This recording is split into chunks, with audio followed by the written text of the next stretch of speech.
Bismillahirrahmanirrahim. So, King Edward USMLE Forum is here again with their live stream session, Let's Be Hospitalist. I'm Dr. Waqas Nawaz. I'm one of the admin of King Edward USMLE Forum. And this session will be for 1 hour. And let me explain how we're going to proceed.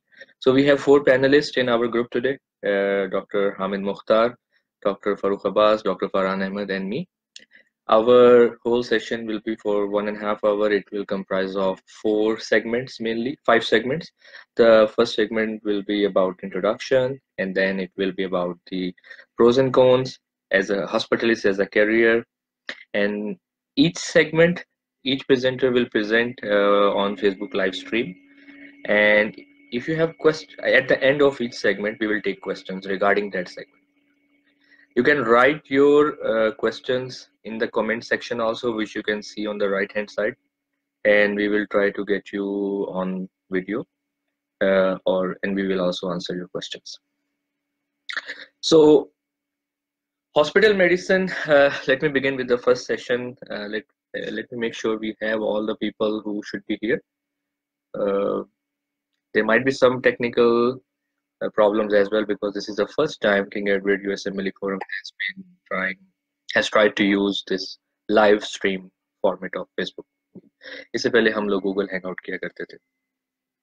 So hospital medicine, the first segment is introduction. As all of you know that hospital medicine is an evolving field for the last 10 years.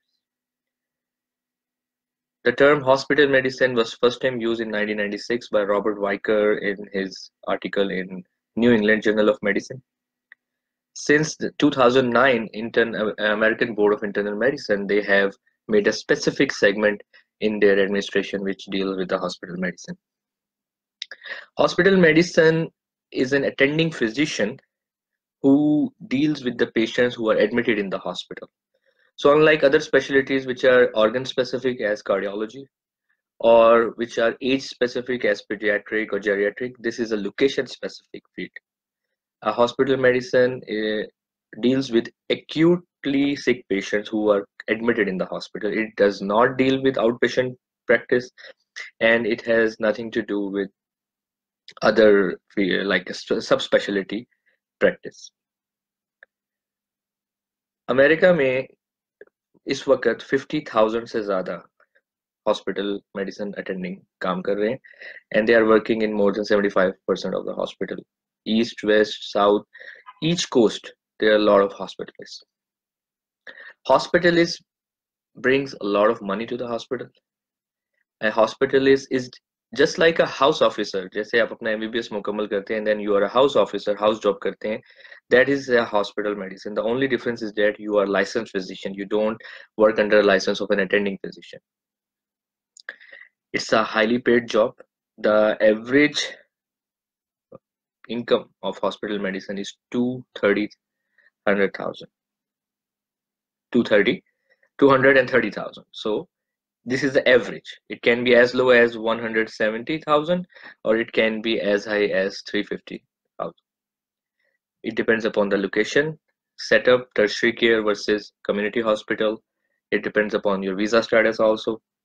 So why it is very important in last few years, especially for the Pakistanis, because hospital medicine gives you a very easy and legitimate way to get green card. So this is a whole summary of a hospital medicine. It's an acute care field. You don't have to be licensed for your medical board. That's very important to know. Like when you finish your residency, you can right away be a hospital medicine attending. You do not need to be board certified. It's preferred that you should be, but it is not a mandatory requirement for hospital medicine. All of our panelists which we have today, they have done hospitalists. Few have done as a bridge to the fellowship, and we have one Dr. Mukhtar Ahmed who is doing as a career, long-term career for last 16 years. So we will discuss hospital medicine as a bridge to fellowship versus hospital medicine as a long-term career. We will discuss the visa implications of the hospital medicine. We will go over the pros and cons of hospital medicine as a career. And then we will discuss the factors, which is very important for the currently graduating residents because they might be looking for hospital medicine job at this time. So we will discuss the factors which they should consider when they go for an interview, when they go for a job, what factors they should consider before they sign the job. So this is the scope of our discussion today, and we're gonna begin with our first presenter, Dr. Farhan Ahmed, and he's gonna talk about the visa implications of hospital medicine and then hospital medicine as a career versus bridge to fellowship. So these are the two segments which he's gonna cover part of it, and then at the end, when he finishes, you can all write your questions in the comment section, and then we will one by one we will bring you on the screen and you can ask your question from the respective presenter. Think about hospital medicine, it's just like a house job when you practice your MBBS learning. A person who does not have a house job, and if he has done MBBS, he right away goes into residency, he can feel that he doesn't feel like being a doctor. Same feeling a resident gets when he gets from residency directly into the fellowship. उसको वो feeling नहीं आती कि he is an attending doctor because he has never practiced what he has learned during the residency years. So hospital medicine gives you another one or two good year when you can really practice what you have learned, and this gives you such a good confidence which helps you down the track. Carry on with the discussion further. So hospital medicine, the question arises about about searching for the jobs around the time of December when you are in the 6 months of your last 6 months of your residency, and that question arises that time. Many people used to think about fellowship as a sign of prestige, and but I think those are good old days. If you compare fellowship versus hospital medicine, there is no other reason. If money is the reason, money should never be a reason to do a fellowship, because there are many fellowships which earn less than just an internal medicine hospitalist. The only reason which can persuade you to do the fellowship is your passion about that particular fellowship. So बहुत clear बात है ये कि hospital medicine और fellowship के comparison में fellowship कभी भी वो रीज़न नहीं है इसलिए फेलोशिप करने का कि इसमें मनी अर्निंग ज़्यादा है, क्योंकि जैसे कि नेफ्रोलॉजी की फेलोशिप है, they earn less as compare to a general medicine attending. So number 2 reason, hospital medicine जब भी ब्रिज के तौर पे लिया जाए, it should be at least 2 years. That's another thing. Because वो दिन भी अब नहीं रहे जब 1 साल के अंदर में किसी भी पाकिस्तानी का ग्रीन कार्ड आ जाया करता था. It has been a different scenario now. Number 3 point, hospital medicine gives you a green card within 1.5 years if you're H1. And then you can easily get your green card and apply fellowship, which definitely gives you a higher chance than a person who does not have green card. So it at the same time it gives you a break, it gives you a rest, and at the same time it prepares you for the upcoming fellowship. Very important. Fourth thing, during the hospital medicine you can do research in your off week, because most of the hospital medicine jobs are week on and week off, and in your off week you can do some research in your community hospital or in a nearby big university hospital, which you can easily get because you are an attending. You can initiate your own IRB, you can initiate your own protocol, because you can be the primary investigator, as you do not need any co-signing, any supervision, as you are primary attending. So that gives you a lot of room to do research, and that research ultimately helps you getting the fellowship. This is the first time we have tried this Facebook live stream, and if it is easy to use we will continue with this, otherwise we will move back to Google Hangout. Okay, so Farhan Ahmed is here, and he is a physician in Rochester General Hospital, and he has now got fellowship in critical care and infectious disease at Nebraska University. So he will be talking about pros and cons and mainly the visa implication. That's his segment. Thank you, Farhan. You are online. Thank you Vikas. मैं अपने viewers को बहुत ज़्यादा technical errors की वजह से I don't think interest maintain रहा होगा, लेकिन again keeping it very interesting. मैं स्टार्ट करूंगा। हॉस्पिटलिस्ट का बड़ा अच्छा इंट्रोडक्शन दे दिया।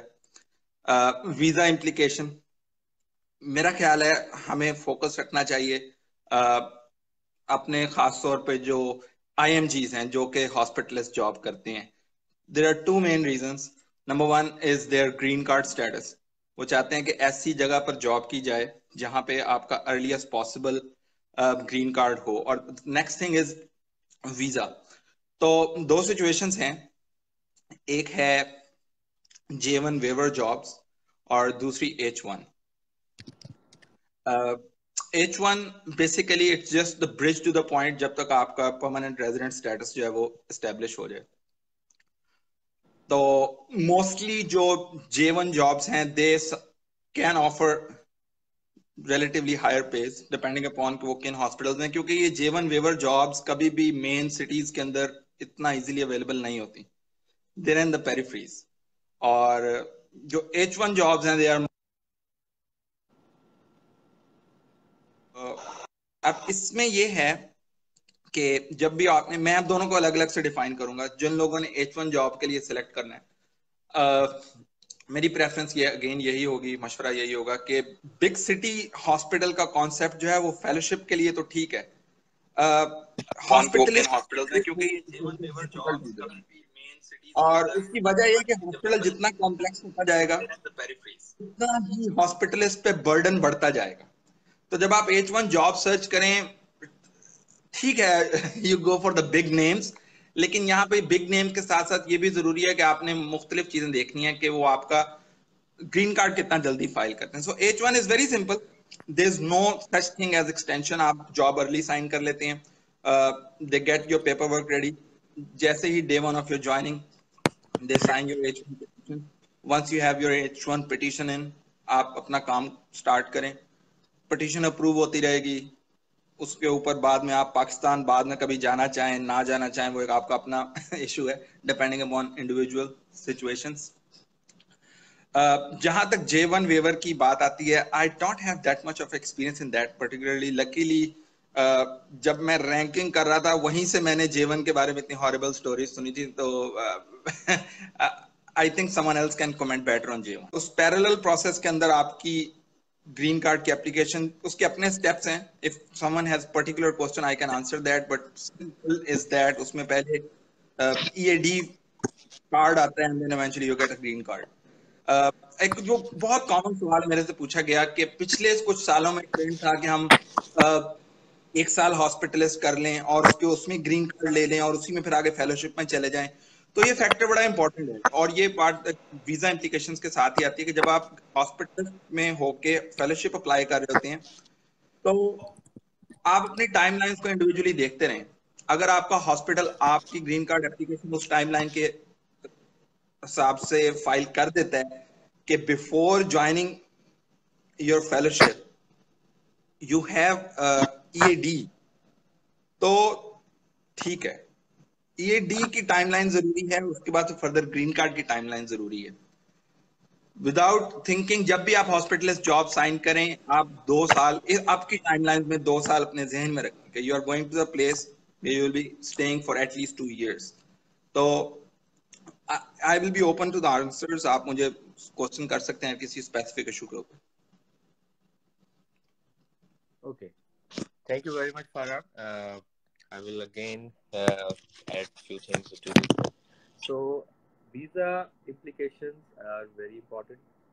As I said, quickest way to get green card through a legal way without getting married here is hospitalist, and that is valid for H1. There, I will just quickly summarize the green card steps. Many people ask me this question. There are 5 steps, and including step 1, step 2, step 3, step 4. So technically 4 steps, but step 0 is called step 0 because not every program uses that step. So step 0 is called prevailing wages. So I will stop here. I have a question for Farhan. So Farhan, there is a question for you here. How you rate ID fellowship as compared to hospitalist job? how is lifestyle and salary after ID fellowship? So I think the asking is Muhammad Randhawa. He is asking comparison of ID fellowship versus hospitalist, and again I think he means about lifestyle, which technically means money here. So how would you like to respond to very good question. और बात यह है कि fellowship का decision again never look for money. मैं बता रहा हूं कि जो डिसीजन आपने अपनी लाइफ में पैसों की बेस पे किए हैं, यू गो बैक थिंक. या तो अगर आपने पैसों की बेस पे डिसीजन करने हैं, डॉक्टरी छोड़ दें, कारोबार स्टार्ट कर दें. Fellowship is all about your interest. It is all about your interest. मैं देख रहा था कि मेरे बहुत से colleagues they are pulmonary and critical care. ठीक है, मुझे समहाउ आई फील कि मैं पेशेंट्स की बिगर लाइफ के अंदर infectious disease has lot more bigger role to play. Right, बहुत से पेशेंट जो आईसीयू में आ रहे हैं, they are sepsis. Pulmonary is part of the problem, over ventilator management, every critical care can do, but I feel more comfortable. तो जहां तक सैलरी की बात आती है, आईडी की या तो इक्वल होगी या रिलेटिवली कम होगी हॉस्पिटलिस्ट से. और ये कोई ऐसी बात नहीं है कि आपने पैसों के लिए कर रहे हैं. उसका ये है कि जिसने पैसों के लिए करना है वो रादर देन वो आईडी करने के बाद भी हॉस्पिटलिस्ट पे आ सकते हैं. हॉस्पिटलिस्ट पे ऐसी चीज नहीं है जो आप पे कॉन्ट्रा इंडिकेटेड होगी if you go for the fellowships. I have seen many people जो कि palliative, nephrology, ID, rheumatology, endocrine, ये सब करने के बावजूद अपने they are doing hospitalist as well. तो मेन आइडिया इज कि try to explore your interest.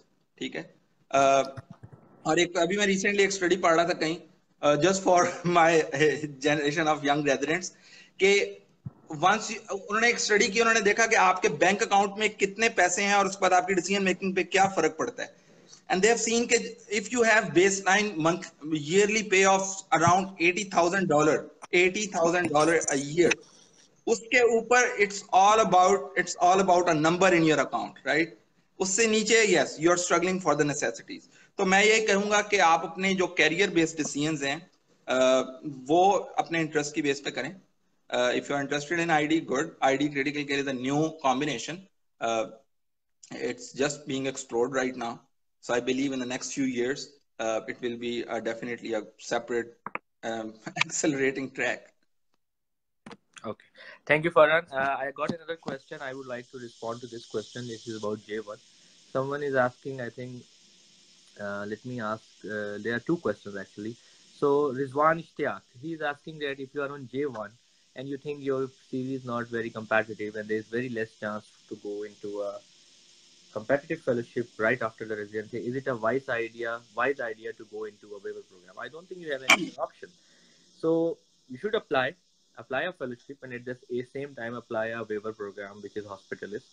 If you get, that's fine. If you do not get, there are two ways. Some people go for a minor fellowship. Minor fellowship is a backup fellowship. For example, I have known people who wanted to do Pulm Critical on J1 from a community program. They could not get pulmonary critical, but they went for geriatric, which is a backup fellowship. So some people do that. But as I said, if you are J1 and you're in a community program, your best shot will be if you get a fellowship directly. That is the best for you. But if you do not get that, you have no other option. You have to go for a hospitalist job for 3 years, which is a waiver program. And then after that, you can apply for a fellowship. That's for J1. So I was explaining the steps of green card during a hospitalist. So there are 4 steps, and then another step which is called step 0. Step 0 is called prevailing wages. Prevailing wages is like 3 to 4 month step. And then the step 1, which is called labor filing, PERM. The common name is PERM. It takes 4 months for approval. The step 2 is called I-140. So once your PERM is approved, you file I-140, and it is just a 10-day step because you premium process it by paying some extra money. So step 3 is called EAD. So once your I-140 is approved, in 1 month you get EAD. So EAD is also called preliminary green card. You can travel, you can work, but the problem with the EAD is that it has an expiry date of 1 year, and then you have to renew. So you wish that your green card, which is 485, which is the last step, step 4, 485. It takes 6 months after the EAD in the good, if you have like good luck, but sometime it can be longer than that. And you have to go through an additional step also before you get 485 approved, which is called interview. So immigration authorities once more screen you an interview. So if you don't get green card, you are still able to work in United States. You are still able to go back and forth on your EAD. But EAD problem is that let's say you are into last year of your hospitalist, you got EAD, now you're starting a fellowship. So now you have to get the green card, or you have to ask your hospital which has given you EAD to renew it. Sometimes they do, sometimes they do not. But good thing is that if you are EAD approved, you know that H1 is for 6 years. H1 is total of 6 years. So 3 years you use for your residency, 1 or 2 years you use for your hospitalist, and when you get into the fellowship, you have only 1 year covered by H1. The last 2 years or last 1 year of your fellowship most of the times are not covered with an H1. But good thing about EAD is that once you cross the step of 140, I-140, which is step 2, I said, that condition के जो H1 होता है वो 6 साल का होता है, वो खत्म हो जाती है. H1 becomes lifelong, like you can do as much as you want. So I think Dr. Hamid, so this is how we get green card, and once your 485 is approved, you're all. Waqas, while you are trying to connect Ahmed bhai, let me quickly answer Asrar. Asrar is asking about traveling on perm application and that kind of situation. ऐसी situation होती है कि आपकी perm approve हो चुकी होती है, and so there are two things. One, once your perm is filed, you can still travel on H1. You can still file for H1. Perm का process का आपका जब visa application fill करते हैं, you can still write के आपने permanent resident status के लिए अभी apply नहीं किया. वो जो क्वेश्चन होता है H1 की एप्लीकेशन में कि have you applied for permanent resident status, वो बेसिकली आपकी एप्लीकेशन I-140 और I-485 से रिलेटेड होता है. तो अगर आपकी पर्म फाइल हुई है, इन प्रोसेस है, you can still file H1 application and you can still go appear in front of the embassy. मेरा यही सिचुएशन थी, मेरी पर्म इन प्रोसेस थी, मैं पाकिस्तान गया, मैं H1 अप्लाई किया, H1 का इंटरव्यू दिया, H1 स्टैंप हुआ, वापस आया. ठीक है. Once your perm get approved, अब दो सिचुएशन है, आपके पास EAD आपके हाथ में है, आपके पास H1B है. So you have H1, you have approved EAD. तो उसमें रिकमेंडेड ये है कि जब तक आपके पास ये दोनों चीजें हैं तो you travel on H1 rather than on EAD, क्योंकि वो एक टेक्निकल सी चीज है कि इमिग्रेशन ऑफिसर बादों का अगर आपका दे नो कि you have EAD, they have the right to cancel your H1. ठीक है ना. तो if you are in safe, आपके पास H1 है, आप H1 पे प्रेफरेबली ट्रेवल करें. EAD कार्ड अपनी जेब में रख लें, अगर कोई अनफॉर्चुनेट सिचुएशन होती है जिसमें आपका H1 नहीं काम कर रहा तब EAD. लेकिन until you get your green card, और अगर आपका H1 valid है तो prefer to travel on H1. And once you get your green card, that's when the EAD gets out of the picture. EAD का role बस उन short durations के लिए, बाज लोगों का ये होता है कि वो H1 उनका अप्रूव हो चुकी होती है पिटीशन, लेकिन वो पाकिस्तान नहीं गए होते और उनके पास स्टैंप नहीं होती है H1 की अपने पासपोर्ट पे. So in that case they use EAD to travel in and out of Pakistan. तो ये थोड़ा सा बेनिफिट है EAD का कि आपको दोबारा से एम्बेसी नहीं जाना पड़ता और दोबारा से वीजा स्टैंप नहीं करवाना पड़ता. तो वो लोग जो बहुत कॉशियस हैं कि वो किस तरह से ट्रेवल करें पाकिस्तान, ओके, पर्म फाइल की, पर्म अप्रूव हुई, I-140 फाइल किया, I-140 अप्रूव हुआ, आपके पास EAD कार्ड आ गया, अब आप H1 को जरूरत ही नहीं आपकी, आप EAD पे ट्रेवल करें जब तक आपका ग्रीन कार्ड नहीं आता. तो ये इसरार के क्वेश्चन का answer. Okay, let me see. So this was Asrar Ahmed. I think Asrar. So let me bring him on screen if we want to ask any more question. Because somehow Umar just asked if you use EAD, you have to give up H1B.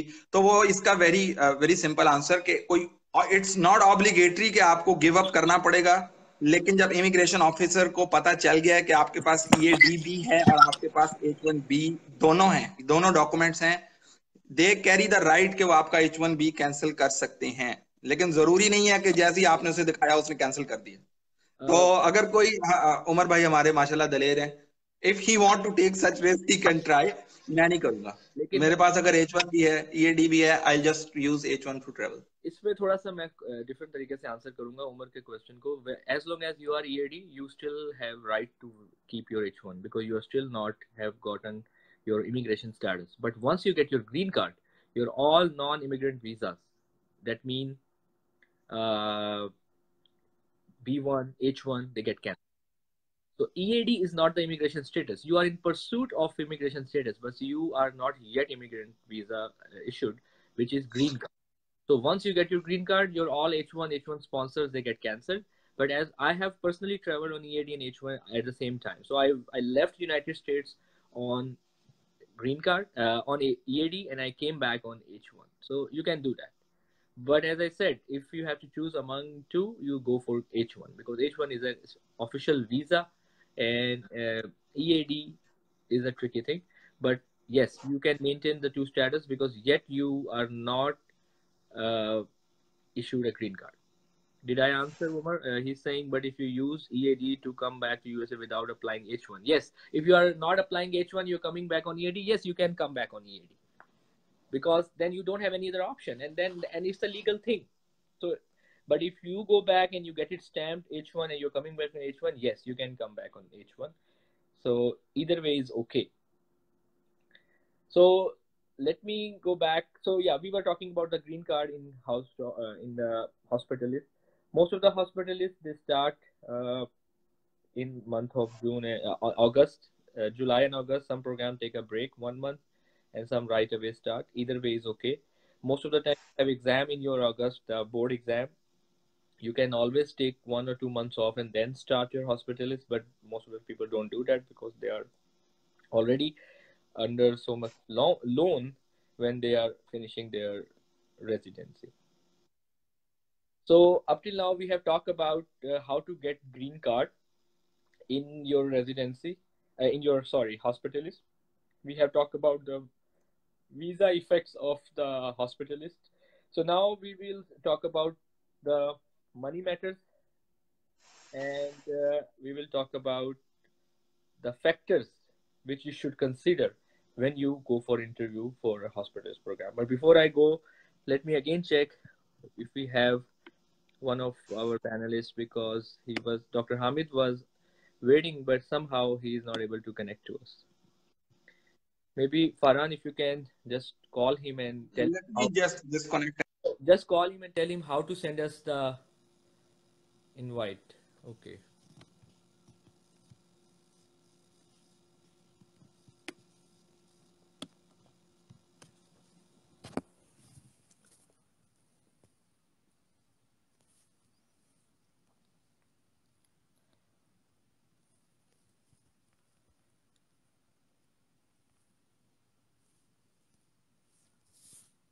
Okay.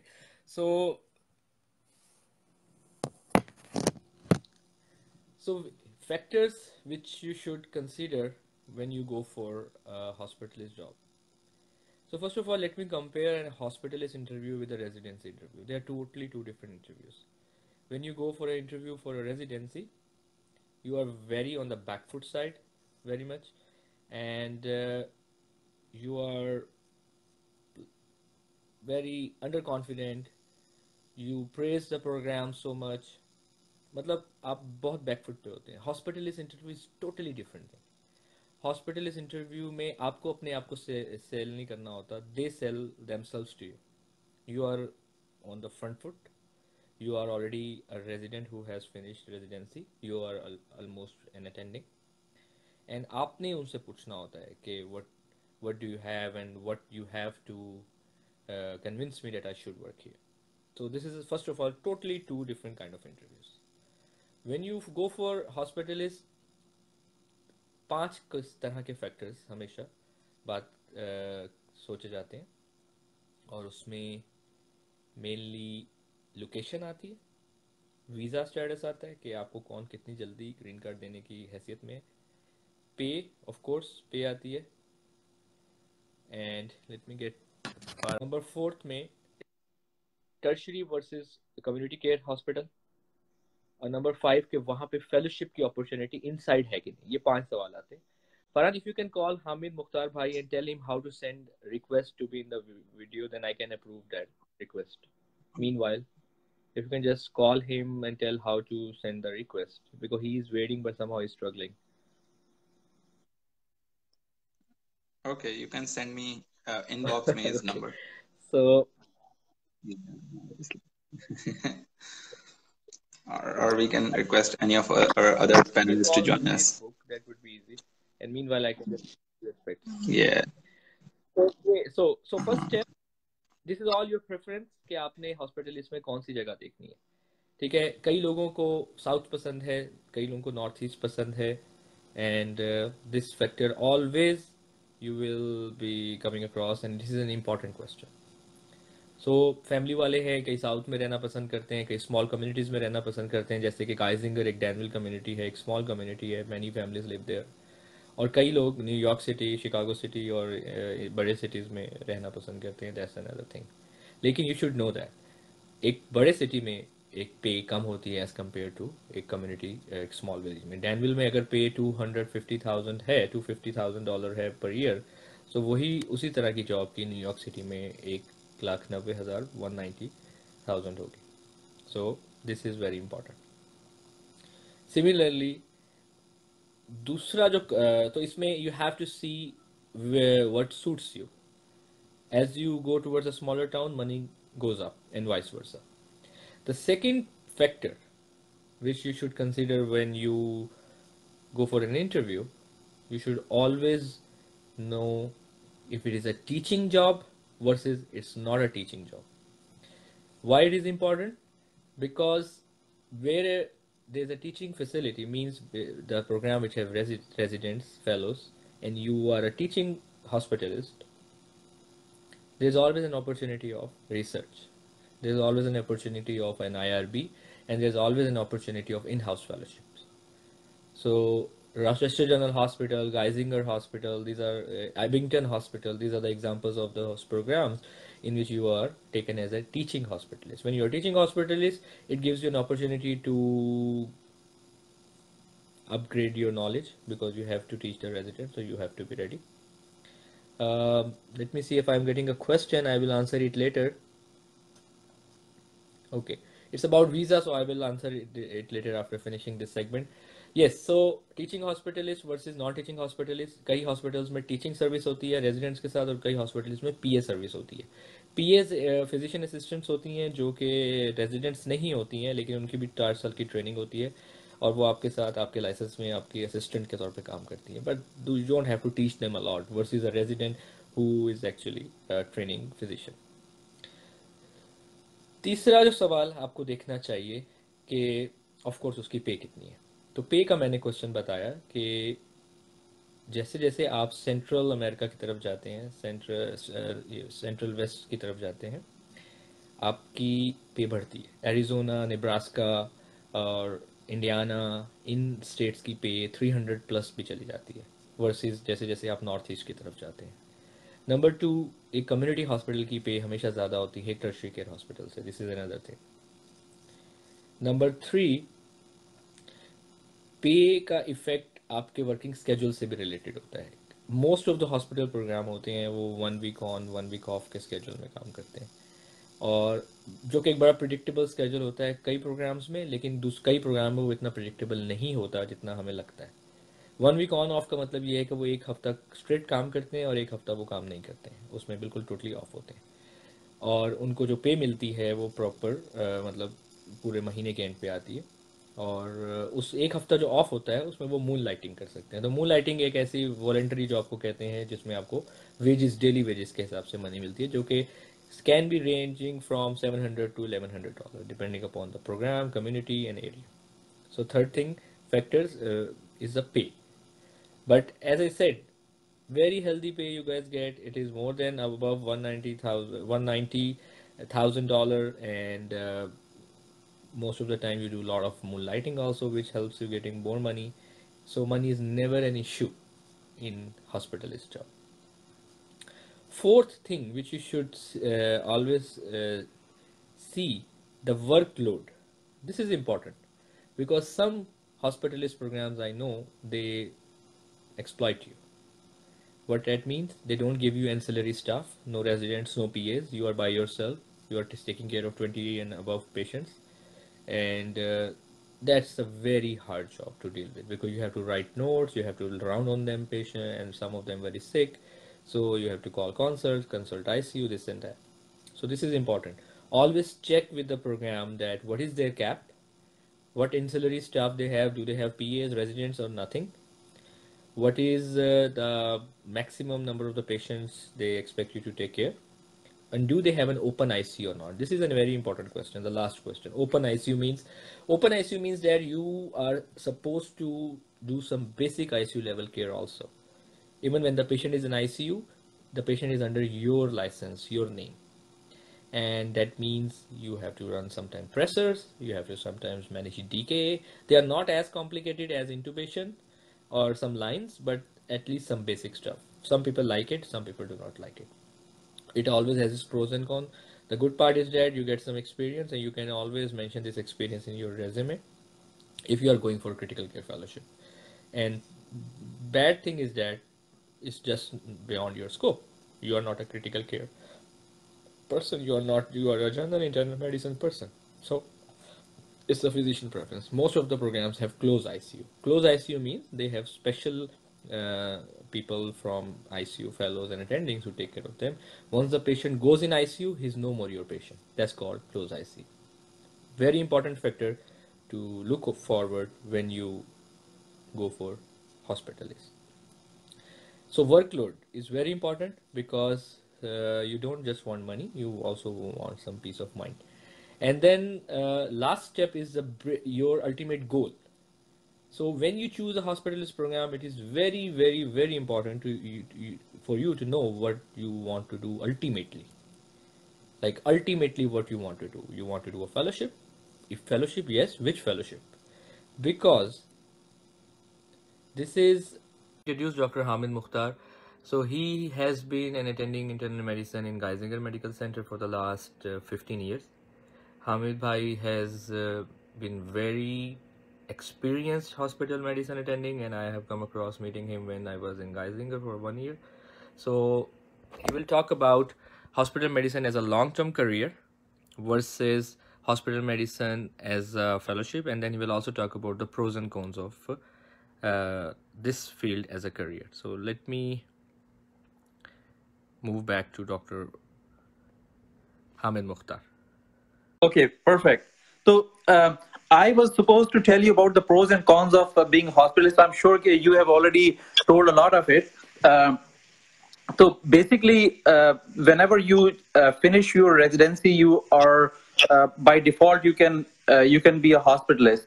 So that is something that you always have that choice.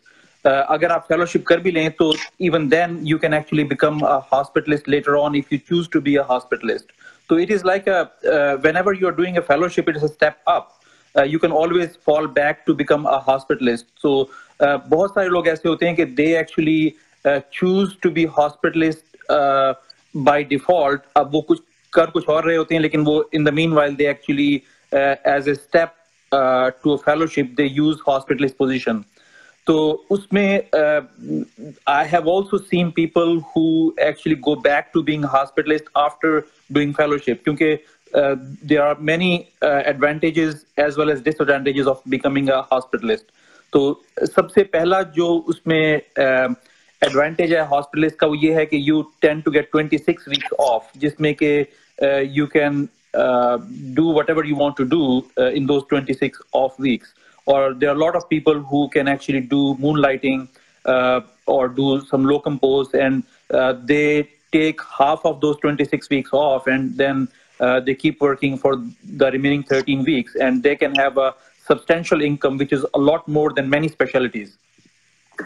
दूसरा उसमें ये होता है कि जब आप fellowship कर रहे होते हैं तो you only get paid about $60,000 per year.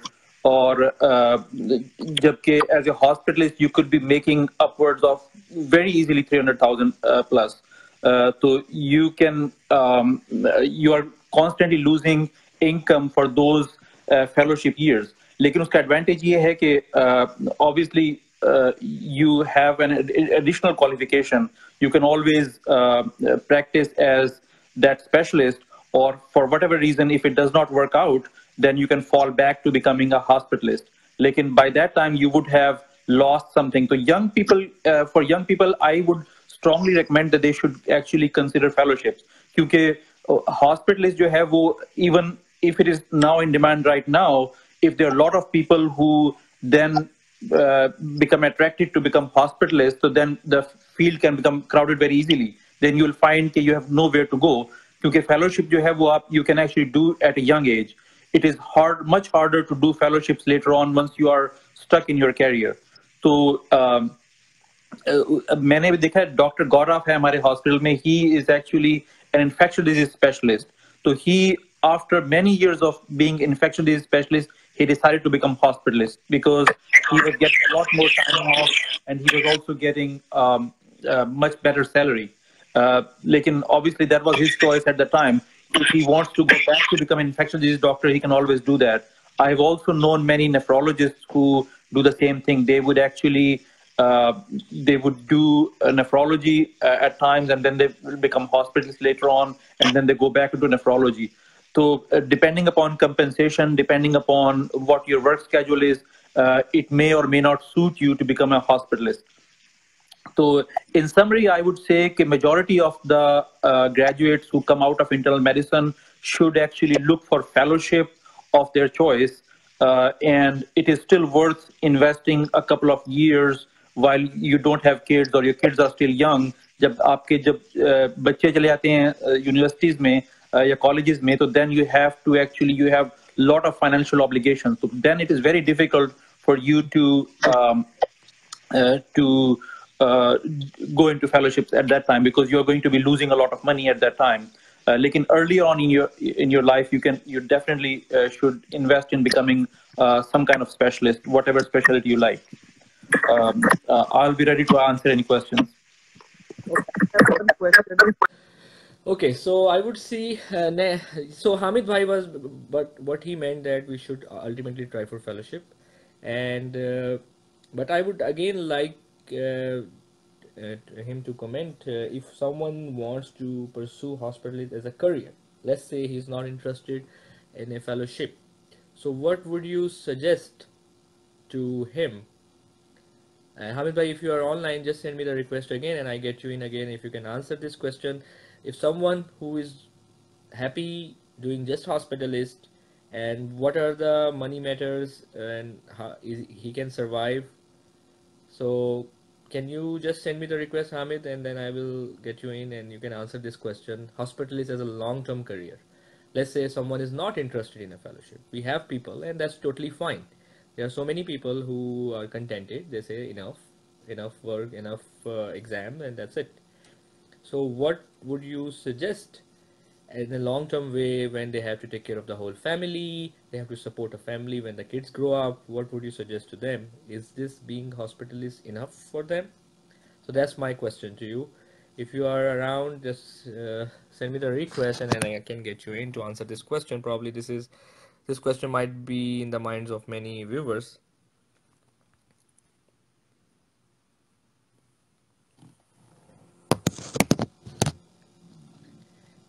Okay, I think I lost him somewhere. So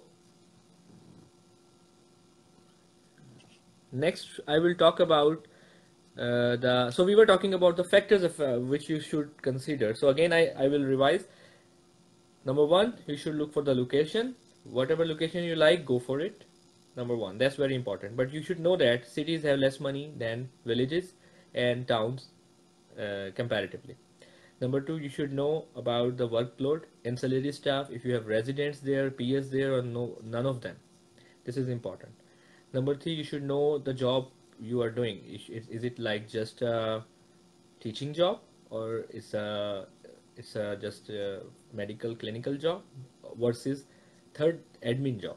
So that's another way you can get into the hospitalist and you can pursue career in the hospitalist when you do take it as an administrative career.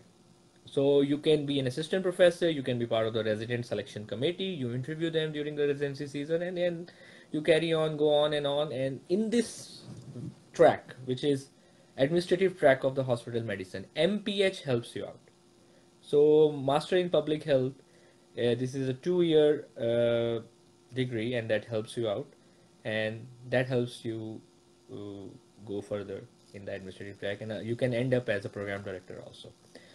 Farooq Abbas, I would like to get you online. If you are around, just send me the request And I would like Farooq Abbas, who has also done chief year as well as fellowship.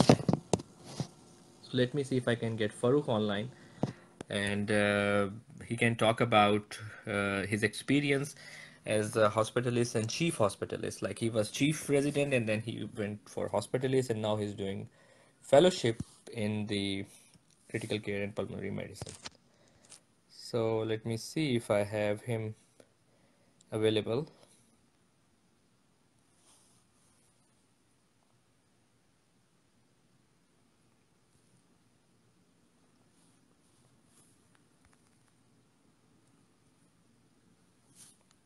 I think there's some problem.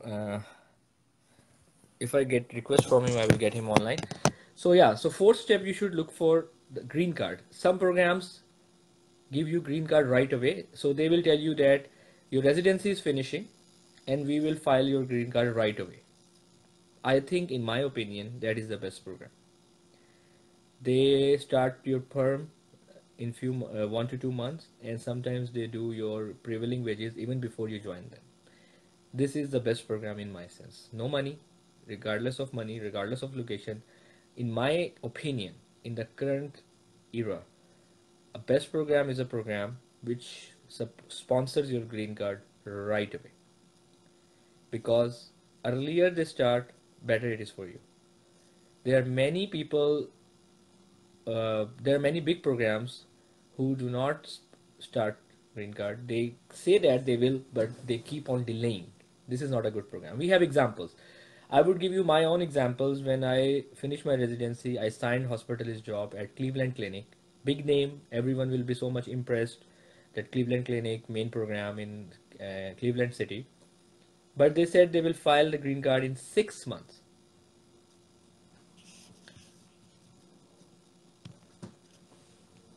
So, as compared to Guy Singer Hospital, who filed my green card right away, this trust in August when I started, they filed my prevailing wages.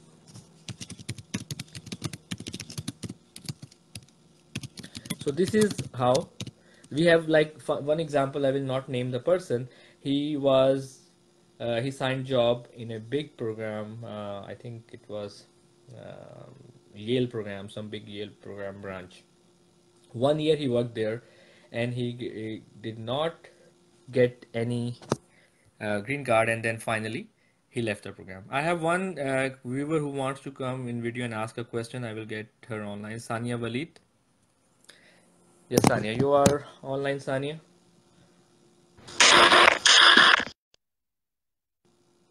Okay, I think some problem. Anyway,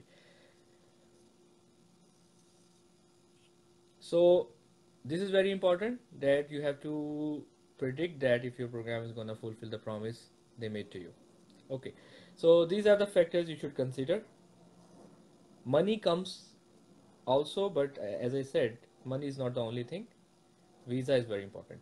Few programs, they have fellowship in their own institution. In my opinion, they are very good programs, because you can be a part of research in one of the department there, and then within 2 years you can make a reputation there, and then you can be matched there. There are examples. Gastroenterology fellowship people have matched at Geisinger. There are examples of cardiology being matched in Moses Montefiore Hospital. So there are examples when people during the hospitalist 2 to 3 years. I would never say 1 year. 1 year is not enough to make a good impression. 1 year is not enough to get green card. 1 year is not enough to get a break. So make it at least 2 year. And 2 year, yes, you can make a very good impression, good enough to get a fellowship in the same institution. So this is the whole summary and the factors which you should consider when you go for a hospitalist. Let me see if I have questions, and then I will try to get other panelists online.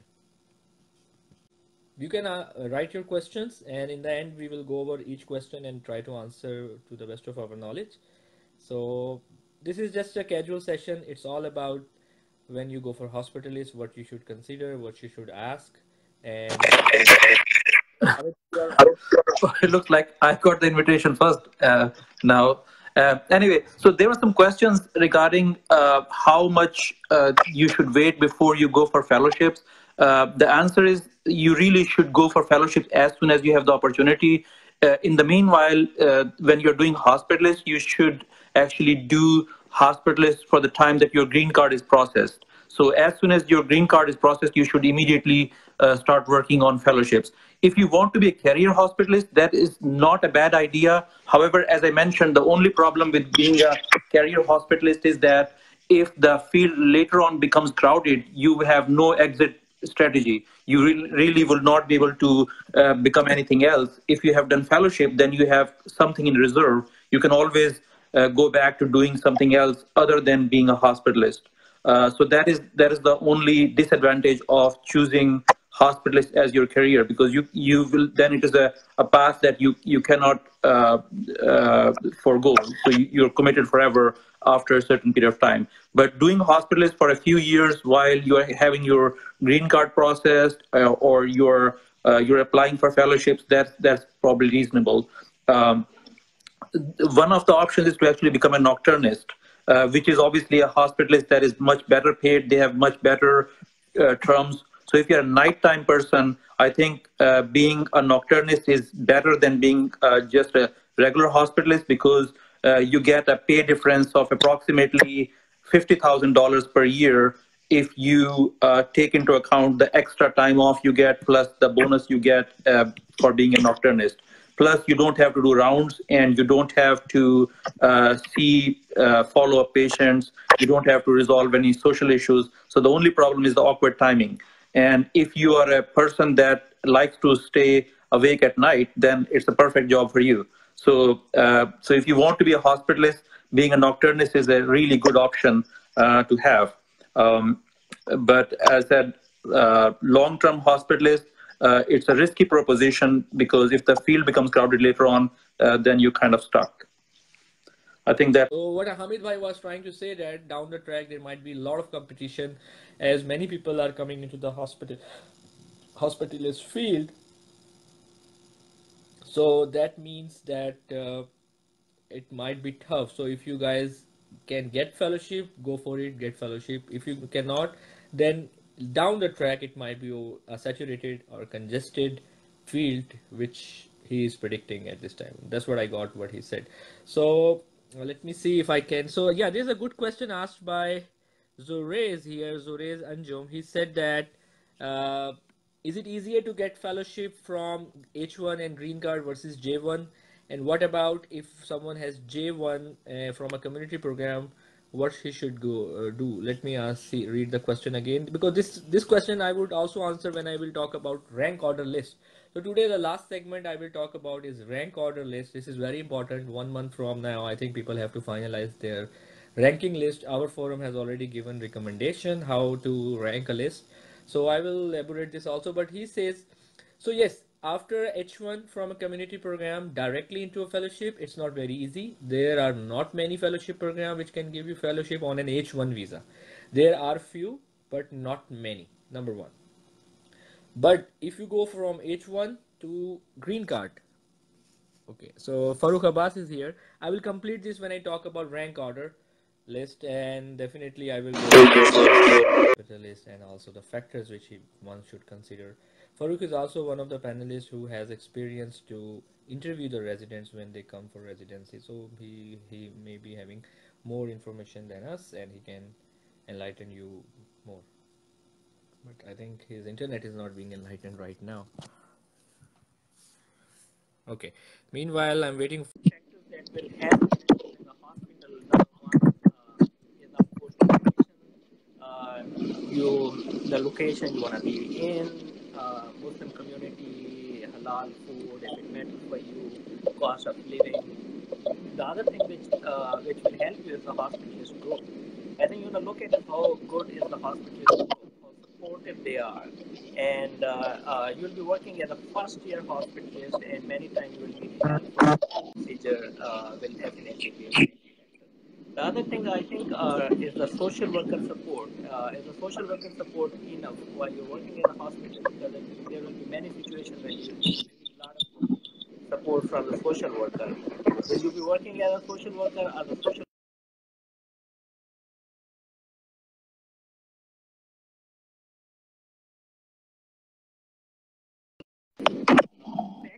will help you if you want to go for a fellowship. I think the first important factor, as Vikas mentioned, is how soon they will file your green card, and what the expected timeline of getting green card. Because green card is important. If you're going on H1 and you're applying for fellowship on H1, it's going to be tough to get fellowship. And then applying for fellowship is important. So timeline of getting green card will be one of the main factors that you.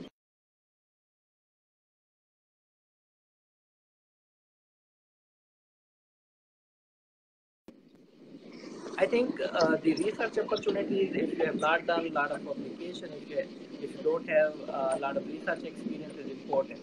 And research opportunities as a hospitalist will be mainly QI projects. Like if the department has their own QI projects they are running. Like if you want to go for cardiology, if the hospitalist group has any project on heart failure exacerbation, you know, apply for pulm critical care in their QI project for example, implementation of sepsis bundle or QI project of pneumonia readmission, things like that. The other factor will be how good is the relationship with the department that you're interested in. If you're interested in cardiology, how good is the relationship with the cardiology department? Are there any previous examples when hospitalists worked there and they got that fellowship? Is it in-house fellowship available? I think when you go for interview, there are two things that they will be looking for when you're working as a hospitalist. Number one is what's your in the specialty of your choice. For example, if you are applying for cardiology, if you get more experience on the cardiology floor than a hospitalist, that definitely helps. Same thing for other specialties. Pulmonology. For example, if you're applying for pulmonology, if they have vent floor and you have more experience working. Let me. So we already have talk about the factors which you should consider while going for the hospitalist interview. We have talked about. Okay, let me talk about when to interview. So that's very important question. Very, very important question. You should interview before the year ends. That's important. You should start applying for interview before, like for example, your residency gonna finish June 2019. So you should start applying interviews before 2018 finishes. Okay, so that is the time you should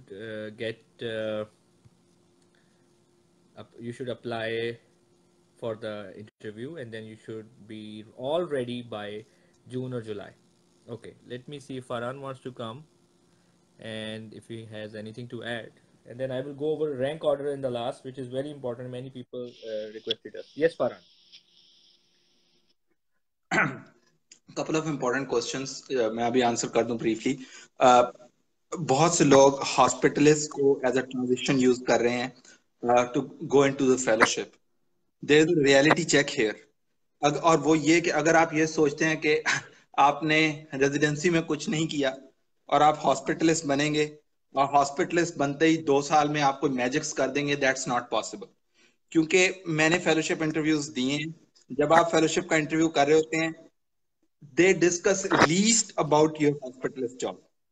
उनका focus ये होता है कि आप as a trainee कैसे हैं, क्योंकि उन्होंने आपको जॉब के लिए नहीं लेना, उन्होंने आपको एज ए ट्रेनी लेना है. तो इस एस्पेक्ट को देखना बहुत जरूरी है. सो इन दैट केस आपकी जो फेलोशिप एप्लीकेशन है, that is supported by your work that you do during your residency. बात इंपॉर्टेंट ये है कि आपने जस्ट ये शो करना है कि जब आप हॉस्पिटलिस्ट कर रहे हैं, you are still attached to the academics. Ongoing running research projects वो भी काम चला देंगे. ठीक है, तो इंपॉर्टेंट चीज ये है कि जब आप हॉस्पिटलिस्ट ट्रैक पे जाएं, तो if you are looking for a fellowship, go for the place that have residents there. क्योंकि अगर आप ये सोचते हैं कि आप अकेले बैठ के कोई रिसर्च प्रोजेक्ट निकाल देंगे जहां पे आपने आज तक अपने कैरियर में ऐसा कुछ नहीं किया, यहां भी नहीं होने वाला. ऐसा कुछ नहीं होगा. और ये जॉब है, इट हैज इट्स डिमांड्स. ऐसा नहीं है कि रेजिडेंसी से आसान है. It's lot more demanding than residency. It's a reality check. तो उस जगह पे जाएं अगर आप फेलोशिप करना चाह रहे हैं जहाँ पे आपके साथ रेजिडेंट्स हैं. पहले 6 months में आइडेंटिफाई करें कौन से ऐसे रेजिडेंट्स हैं जो कि एक्टिव हैं रिसर्च पे। प्रोटोकॉल्स आपने खुद लिखने हैं, प्रोटोकॉल्स आपने खुद लिखने हैं, आपने रिसर्च डिपार्टमेंट से खुद इंटरेक्ट करना है, क्वालिटी इंप्रूवमेंट के गया था कि भाई यहाँ पे बहुत से प्रोजेक्ट्स हो रहे हैं, मैं उन लोगों से मिला जो प्रोजेक्ट्स कर रहे थे। The situation is totally different when you are resident and when you are hospitalist. अब आप एक अटेंडिंग हैं, मैं 3-4 और ऑन गोइंग प्रोजेक्ट्स वालों से बातें की, it was so complex, invitation बहुत था, आज हमें ज्वाइन कर लें हमारा।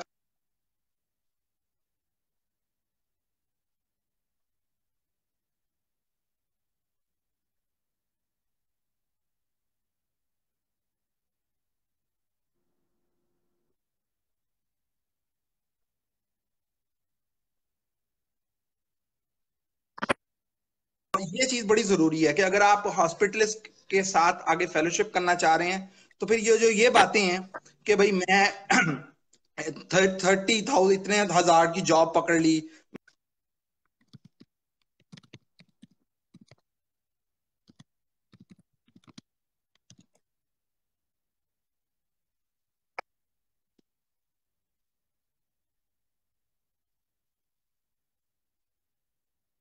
को ड्यूरिंग इंटरव्यू समहाउ प्रूव करना पड़ता है कि आपका इंटरेस्ट आईसीयू में है, इसलिए आप ऐसे जॉब सेक्टर में काम कर रहे हैं जहां पे आप क्रिटिकली इल पेशेंट्स देखते हैं और उनको मैनेज करने में आपका कोई रोल है।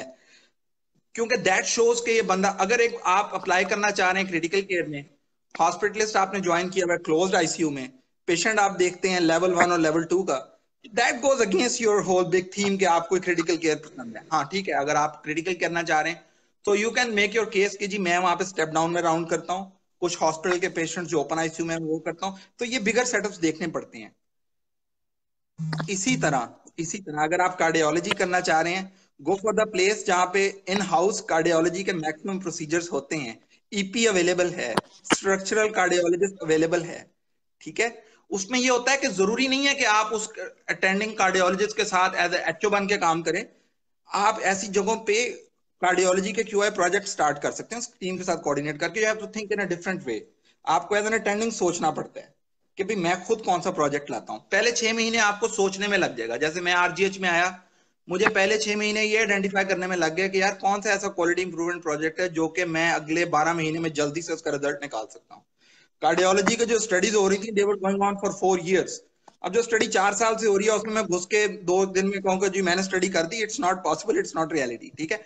आपको ये चीजें देखनी पड़ती है। इसी तरह आईडी का, इसी तरह जीआई का, वकास नोज बेटर गाजिंगर, वहां पे जीआई का सेटअप है, इन हाउस फेलोशिप है, you can work with the fellows and come up with your own project. तो ये कुछ एस्पेक्ट्स हैं जो कि आपको देखने पड़ते हैं when you look for a fellowship and actually working as a hospitalist. और सबसे इंपॉर्टेंट बात वो ये कि आपको जो ऐसा प्रोजेक्ट लाना है हॉस्पिटलिस्ट के अंदर जो कि विद इन 6 months कोई इनिशियल रिजल्ट्स दे। क्योंकि होता यह है कि अभी आपके 6 months होते हैं and you start applying for the fellowship, right. तो एटलीस्ट आपके पास अप्रूव्ड प्रोटोकॉल, अप्रूव्ड आईआरबी आपके हाथ में हो। जैसे मैं वहां पे इंटरव्यू करने गया हेनरी फोर्ड में, we were talking about ID and critical care, तो हाथ में एक, ये नहीं कि उन्होंने मुझसे मांग लिया, उन्होंने कहा भी दिखाओ आईआरबी किधर है, but I was confident enough कि भाई मेरे पास आईआरबी है, you discuss in a different level. तो ये चीजें जरूरी हैं जब आप हॉस्पिटलिस्ट को एज अ ब्रिज यूज करते हैं for fellowship. Okay. I think Thank I you, am open Farhan. For the Thank you, questions. Farhan. I think I should leave the talk now और उसके बाद Thank you, Farhan. I think yeah, he was saying the same thing. You should at least reserve 2 years, and उसमें आपको इतना time मिल जाता है कि आप मुकम्मल रिसर्च कर सकते हैं। और रिसर्च इनिशिएट करना एक हॉस्पिटलिस्ट में बहुत आसान होता है as compare to research initiate करना एक रेजिडेंसी में, because you are yourself an attending a primary investigator, you have to work with a group of residents who can always help you with the research. So it's okay. So I think because when Farhan was talking, there was not much interruption, but when Farooq was talking, there was some interruption. So I don't know what that means. I will finish and summarize the hospitalist thing, and then I will move to the last segment, which is very, very important: rank order list. How to make a rank order list. So let me finish with hospitalist, like 10 main things about hospitalist. It's a it's a very good bridge when you do for your fellowship. You should do it as a if you are doing as a bridge, at least give 2 to 3 years, not 1 year. We don't recommend 1 year. Although I myself did 1 year, but there was a different situation because uh, I got call from my own hospital about fellowship. They gave me the fellowship, and then I went for it. But luckily, I got the green card also at the same time. But now the green card does not come in 1 year. Yes. So how long does GC processing currently take? Yes, it's a good question. You should reserve at least 2 years for Pakistan national. You can get EAD 1.5 year, and then rest assured is all about your luck. So EAD from 0 to EAD is 1.5 year. So yes. So third thing, when you choose a hospitalist, you have to consider 5 factors, and you have to make a very nice balance between those 5 factors: location, money, workload, university versus community, and your ultimate goal of a fellowship. That's very important. For example, I was interested in gastroenterology. I went to Geisinger because they have 3 seats of gastroenterology, and they have some experience there. 2 years after, they sometimes take one hospitalist. So you can all, and I initiated a research over there on pancreatitis. You can always do that, and that gives you a chance to bind with the relevant people, and that helps you. So yeah, these are the 5 factors you should consider for hospitalist. Money, yes, you get a lot of money. Average, I said $230,000. So it's a huge amount of money, and that $230,000 is for your 2 weeks. That's very important. That's the job for 2 weeks, because rest of the 2 weeks you are off. So what you can do? You can do moonlighting as much as how much opportunity of moonlighting you get. Someone asked me this question a few days ago. A lot of opportunity, especially in the winter. A lot of opportunity, because they open up new services when more people get sick with the flu and the COPD exacerbations and asthma exacerbations and CHF. They open new service and they just advertise it, and you just go there, you work there, you get wages, and that's around $700 to $1,000. So money, you always get that. But yes, 170,000 is about a city money, versus a village money can be as high as $330,000. 330,000 I have seen maximum. Yes. When you go for hospitalist, your visa status also is very important. If you are J1, if you are a J1 and you did not go for fellowship, or you did not get a fellowship, you will be going for a hospitalist which is called Waiver. But that hospitalist will be different from an H1 hospitalist in location sense, because J1 waivers are always done in underemployed areas. Underemployed areas is a technical term used in the American immigration system, and these are usually very small underprivileged areas. For example, I will give you an example. If you go Danville, so Danville has big center, Geisinger Medical Center. J1 do not get job there. Only H1 get job there. But J1 get a job in a small hospital which is 30-40 minutes away from that center, and that's a small Shamokin hospital. You do your waiver over there. So what that means, waivers are always done in a small hospital. Waivers are always done in a community, small underprivileged areas, which they might not have research, they may not have residents, they may not have fellows. So what that means, it will be very tough when you do 3 years of waiver and then you go for fellowship. It might be tough for you for competitive fellowship. I'm not saying impossible, but you have to be very realistic. They, like your 2 friends, one is doing a hospitalist on, one has a H1, one has J1. None of them got fellowship.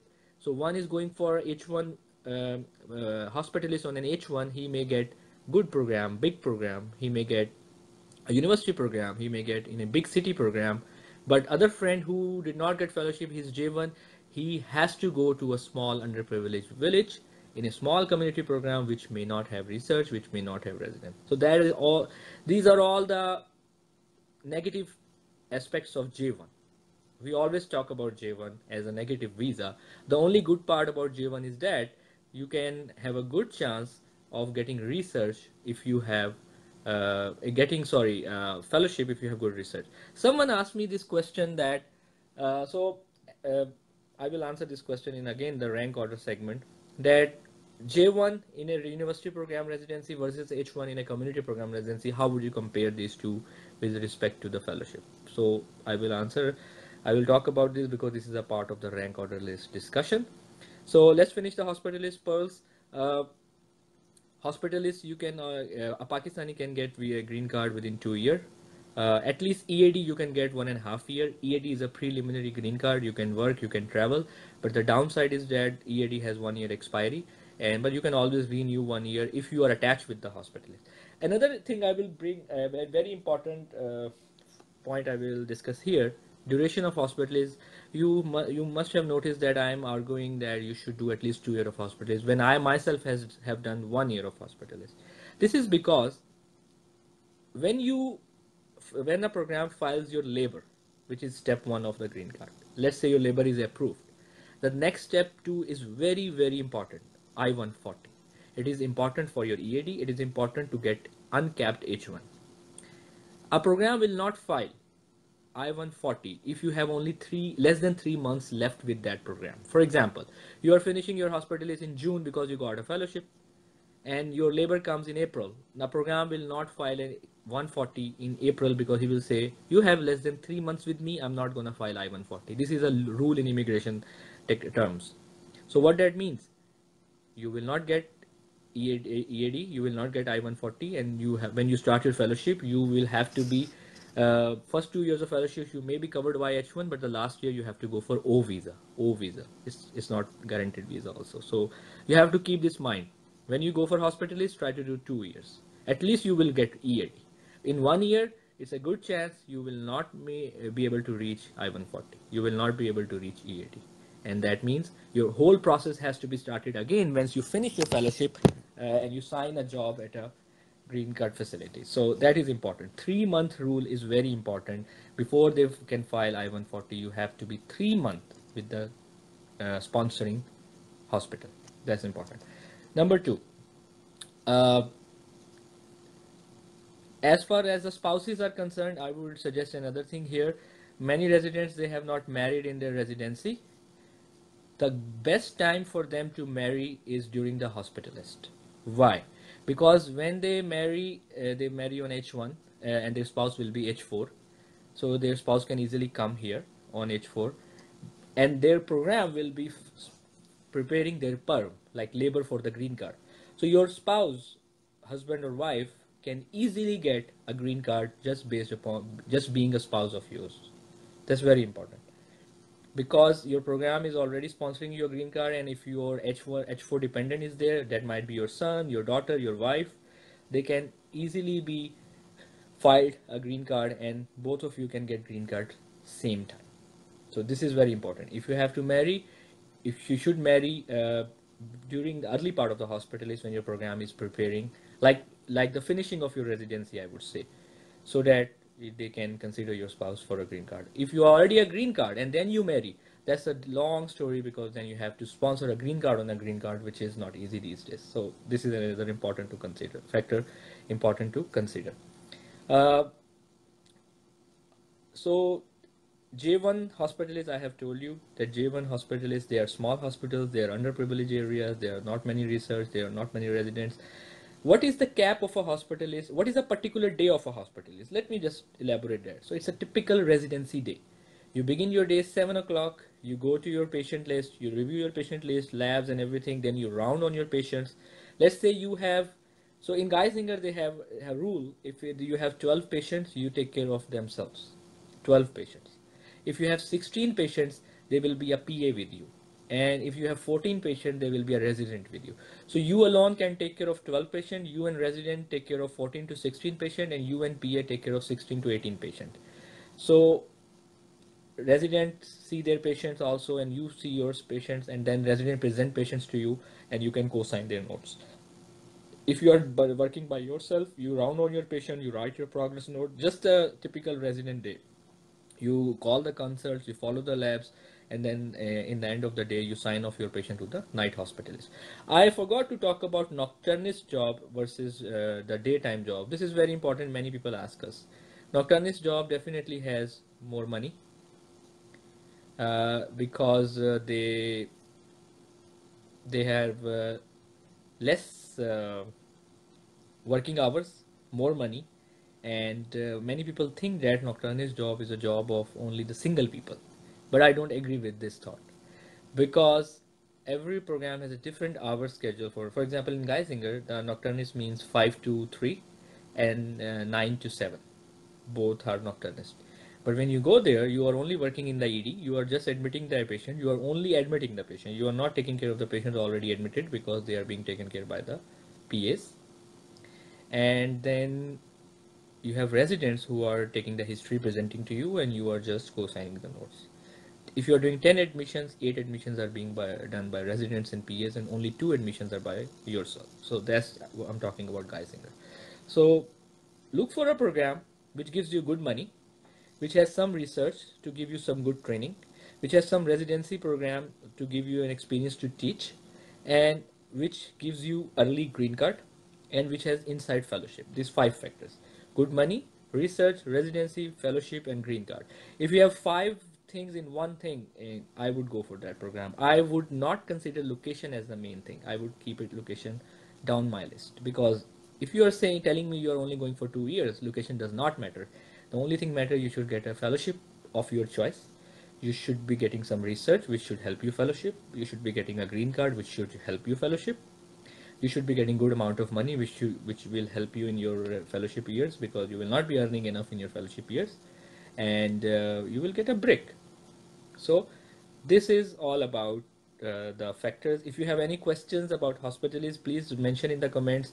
I am going to finish this segment here, and then I'm going to talk 5 minutes about rank order list, because currently our residents, they are in the pursuit for residency this year match, and they're going to file their rank order list within, I think, next month.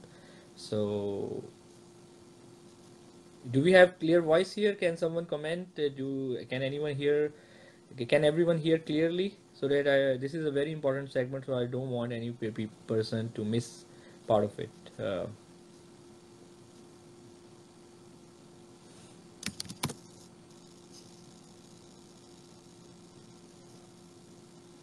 Okay.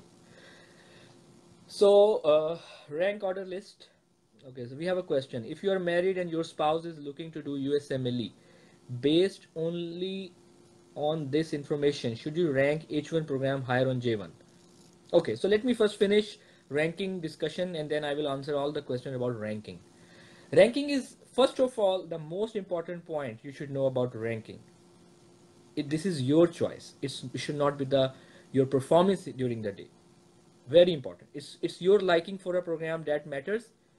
It's not the liking of the program for you that matters. For example, I went for an interview in a program A. I did very good. The program loved me. Program said, you are in, and we are gonna rank you. But I didn't like the program that much. I went to a second program, program B, which is a big John Hopkins kind university. I love the program. I want to be here. Program did not give me much worth. So now I have 2 programs, which one program I'm sure he's gonna rank me. He loved me. He's emailing me that please come with me, come to us, rank us higher. The other program is a big university short program which did not consider me much, but I like the program. How I would rank? I would keep the other program above. I would keep B above, and I would make A second. Because why? Even if I don't get to John Hopkins, the other program, which is small program, let's say any program, let's say Brookdale program, they already liking me. So I already have a back home, like nothing to lose. But maybe I get good luck. हो सकता है chance लगे और मैं बड़े programme में match हो जाऊँ, कभी कभी ऐसा भी होता है. So this is a basic rule, so you have to consider this rule.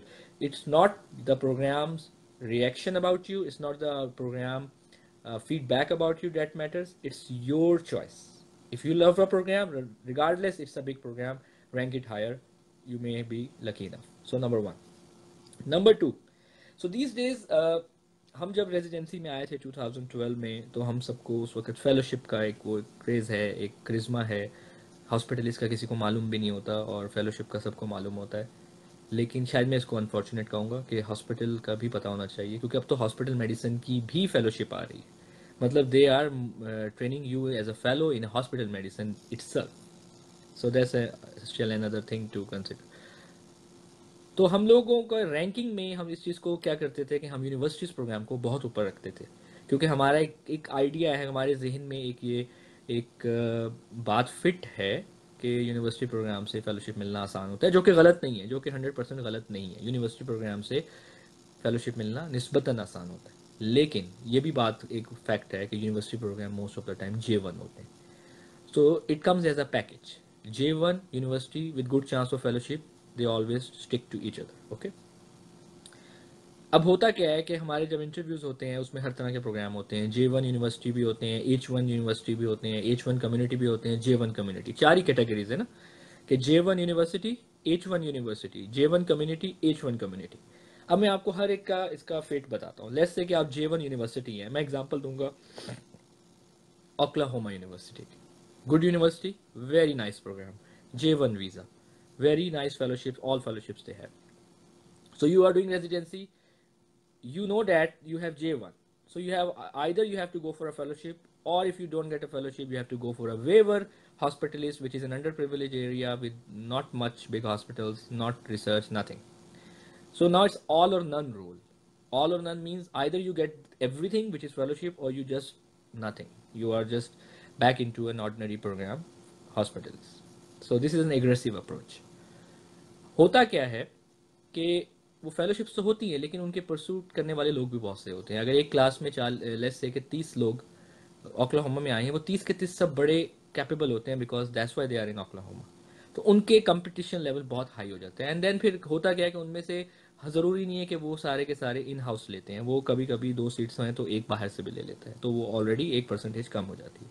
So you will always come across so many residents जो कि इस सोच के साथ J1 और यूनिवर्सिटी में गए थे कि वो फेलोशिप लेंगे, लेकिन समहाउ उनको नहीं मिली, समहाउ उनके प्रोग्राम ने उनको प्रेफर नहीं किया, and now they are in a fix what to do.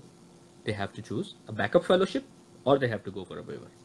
Not everyone has a profile ready for a backup fellowship. Let me tell you, not everyone is wise enough or vigilant enough to make a CV good for 2 fellowships. So most of the time they end up having waivers, hospitalist. So this is an aggressive approach. Let's talk about the second opportunity. You have an H1 and a university. That is the best program. Luckily, if you are H1 and a university program, that should be the highest in your ranking list, because it is a university program. Example is Kalamazoo University. So Kalamazoo University is a university program and you are H1. So you all have all the blessings of H1. Let's say if you get fellowship, well and good. If you do not get fellowship, you don't have to go for a waiver. You have to go for you can easily go green card in whatever program you like. It does not have to be an underprivileged area in a big city, in a big university. Even in the same program where you did residency, you can do a hospitalist. You get a green card and then you go for the fellowship. So nothing to lose. So I would rank a university program with an H1 top 1. Number 3 category is a community program with an H1. Example is Montefiore Hospital, where I am from, Abington Hospital, Rochester Hospital. These are community hospitals with H1 visa status. So here is the change. When we were into residency, we used to keep these programs number 3, because we used to keep H1 university number 1, J1 university number 2, because in 1 and 2 what is common? University, because it was fixed in our mind, university. Things have changed. Governments have changed, policies have changed, trends have changed, things have changed. So now it's not the university that should be common in 1, 2, 3, 4. It should be the visa status. So again I'm saying, third category is a community program with an H1. Example, Abington, green card. Montefiore Hospital, RJH, these are the examples. Now, few of them, they have in-house fellowship. Abington does not have in-house fellowship. Geisinger has in-house fellowship. Montefiore has few, like they have gastroenterology, they have nephrology. Those few of them have in-house fellowship. So I would further stratify a community with H1 into 2 categories. A community with H1 with in-house fellowship versus a community with H1 with no in-house fellowship. Okay? And now I will rank them. When you have a fellowship in a community program, let me tell you my own experience. It is very easy to get into that fellowship as compared to fellowship in a university program. For example, Oklahoma has in-house fellowship in GI, and that's a university program. Montefiore has a fellowship in GI, that's a community program. But Montefiore has a history that for last 17-18 years they take their in-house residents. What that means, You are not competing with 10 people. You are only competing with 2 or 3 people, because in every class there are only 2 or 3 people. But in Oklahoma, there is a history that half of them go to outside. So now you are competing with the rest of the world also. So here is the change. A community program with an H1 which has in-house fellowship is very highly recommended. If you get a fellowship, well and good. If you do not get a fellowship, nothing to lose. You again are H1, you go for your hospitalist, get a green card and come back. So that is the difference which has created in the last 6 years since we graduated. Fourth category, a community program with a J1. I would keep it lowest because it is a community program and it is a J1 program. Example is Brookdale. Nothing offensive for the Brookdale resident. I'm just giving examples because they are a community program and they don't have in-house fellowships and they are J1. So I would keep them the number 4. So my rank order list will be a university program with a green card, a university program with an H1 visa, number 1. A community program with an H1 visa which has in-house fellowship, number 2. A university program with a J1 like Oklahoma, number 3. A community program with an H1 which has no in-house fellowship, number 4, as Abington, and a community program with a J1, number 5. So this will be my descending order. Again, you have noticed what is important. Number 1 has H1 university, number 2 has H1 community, number 3 is a university. Okay, so here you can take a risk, but again, H1 you don't lose much. You can always go back and forth. In J1s, usually they don't give you for 3 years. H1 they give you for 3 years. You don't have to get them stamped every year you go back to Pakistan. H1 has easier profile because towards green card. H1 does not have waivership. So there you can speak as much as you want about in the favor of H1, and you can speak as much as against J1. This is what we have noticed and experienced and got so many, heard so many things about J1 H1. So this is my rank order. And now I'm getting so many people, they are sending me their program. This is very tough because I don't know your preference, but this should be a general rule. Now there are so many exceptions. For example, someone asked a question here about spouse J1, I guess. Let me go back to the question. If you are married and your spouse is looking to do USMLE, based only on this information, should you rank H1 program higher or J1? I don't think this is a relevant question.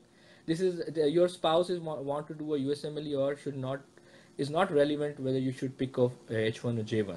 The rule is the same, which I just explained. A H1 university should be 1, a H1 community with in-house fellowship should be 2, a J1 university should be 3, a H1 community which does not have an in-house fellowship should be 4, and a J1 community should be 5. Rule is the same. If your spouse want to do USMLE, that's good. They can get always fellowship, residency. But I think again here the H1 will help you, because when your spouse will be preparing for USMLE or you are done with the residency, you will be green card, your spouse will be green card. Now your spouse when apply for residency, her green card is going to help her in getting residency slot. So this is a general rule about there are examples, there are some couple matches. People ask about couple matches. I don't see couple matches being very successful thing. Only some small community programs in the Central West, they prefer couple matches, but not in the Northeast area. So this is all about the ranking. When you rank, you always try to rank in this rule. Always give chance to a program which you love most. Forget about your performance on the day. Forget about that there are so many people who are better than you, but make it 1 because you like it. Even program doesn't like it, doesn't matter. It's you who has the rate limiting role here. So number 2, always go in the order which I just explained. You have to make sure the order. University with a with a H1, example Kalamazoo, number 1. A community with a H1 with an in-house fellowship, example Montefiore, Geisinger. A community, a university with a J1, example Oklahoma. Number 4, a community with H1 with no in-house fellowship, example RJH, example what is that called, Abington. And the last program, a Brookdale kind program, community with J1, because now you have nothing to do, nothing left. So you have to go for a J1. Try to avoid J1 as much as you can. Okay, I have a question here. Does Hospitalist affect freshness of a candidate for a fellowship? No, not at all. So that is the main difference between fellowship pursuit of fellowship and pursuit of residency. When you go for residency, you have to be as fresh as like 4, 5, 6 years. When you go for residency, God forbid, if you do not get fellowship, you have nothing left. 1 year you have to wait, and every year your chance becomes less than the previous year. This rule is totally opposite for a fellowship. Your freshness does not matter. People have got fellowship even 12 years later, 15 years later. So, because even if you are not going fellowship, you are doing something which is going to help you ultimately. Number two, if you don't get fellowship, next year you have the same chance. Your chance does not go down every year. Number three, fellowship has a rule. Be persistent. You will get there. Just be persistent. You will get there. Whatever fellowship does not matter. Cardiology, gastroenterology, pulmonary critical, it does not matter at all. But this rule is not for residency. Residency, every year after refusal, your chance next year goes down. So that's the difference between a residency and a fellowship pursuit. Okay, so I think I tried to cover all. I'm very thankful to all the panelists. I'm very sorry about the technical problems. As I said, it was our first experience live video stream. It was like a podcast kind, which I was doing that before on my personal page for some social issues, but now we try to do this on the King Edward Forum. Next time we will try to come up with a better technical option.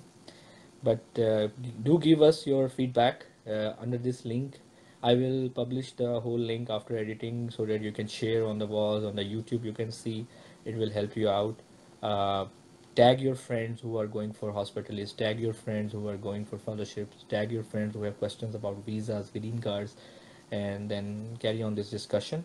And if you have any more question, you can write in the comment. If you want, any one of you want to come on the camera, you can send us the request. I can approve that so that okay, so thank you. If you someone could also bullet point summary of this. Yeah, summary. Yes, I will try to write 10-point summary of whole discussion, because I can go again, that's totally fine, and then I can write it also. So again, the 10-point summary: hospitalist job after residency is recommended. It's highly recommended. There is no ego issues that someone is doing fellowship and someone is doing hospitalist. This concept that hospitalists are underlooked is wrong concept. They are never underlooked. Actually, they are attending. They always talk attending to attending. They don't talk to the fellows. So they are always superior because they are having license. A fellow does not have a license. So number one. 2-year minimum is recommended from USMLE Forum. We don't recommend 1 year, because 1 year will not give you enough research. 1 year will not give you enough exposure. 1 year will not give you visa. So 2 years. When you go for a hospitalist, think for 5 factors. Factors in the descending order. Number 1, it should be your green card. A program which gives you green card right away should be the program of the choice. Number 2, a program which has residency training in it, so that you can have teaching experience with the residents and you can do research with them. A program which has in-house fellowships, and that depends upon your pursuit of fellowship, what fellowship you want. A program which has good amount of money. So I kept money at the 4th level. Good amount of money, because average $230,000 you will get anyway, and you have a lot of chance for the moonlighting option. And the last thing importance I will give to the location, because it's a bridge में location matter ज़्यादा नहीं करनी चाहिए. तो ये 5 आपके ये factors you should know. So this is the second bullet point. The third bullet point, when you do hospitalist, always when you go for the interview, be on the attacking side. Ask the questions. Tell them, what do you have? What do you have? Don't be in a defensive position as you must have been in your residency interview slots. So because this is a program which is selling itself to you, not you who is selling yourself. Okay. So this is very important. When you go for hospitalist interviews, try to be proactive. Some states of licensed states, they take longer, so you have to apply a license. before you apply interview in that state. This is very important because that is a main limiting step which can stop you working in that state. So if you can do multiple license, you can just apply just randomly. Let's say you want to apply in 5 states, just randomly apply the five licenses. There is a website FCVS. They do all the credentialing. So you have to do your FCVS before the year ends. For example, if you are doing June 2019, you have to be done with your FCVS before December 2008. So you have to be 6-8 months pro. So FCVS acknowledges your degrees and everything, and then whichever state you want to apply, you can send FCVS reference there. You have to apply licenses ahead of time, I'm again saying, and again it has to be before December of the previous year. By March you should know where you are going, because then you have to make arrangements and so much so. Most of the programs, when you most of the time your H1 will be expiring June 2000, let's say June 2019, so they will be right away sponsoring you to next day. But what that called, they will file your petition. It's not approved yet. It's going to take, let's say, a month. So that status is called status. You are in a status, means you already have filed your extension, and so that's called status. That is totally legal, but you cannot travel in your status. Very important. You cannot travel when your H1 is just filed by the next program. It's not approved yet. You are in a status. Yes, you can work, but no, you cannot travel. This is called status. Another very important thing. Very, very important thing. When you are doing hospitalist and you know that you're going to for a fellowship 1 or 2 years later, do visit Pakistan. Go back to Pakistan and get your H1 stamped over there.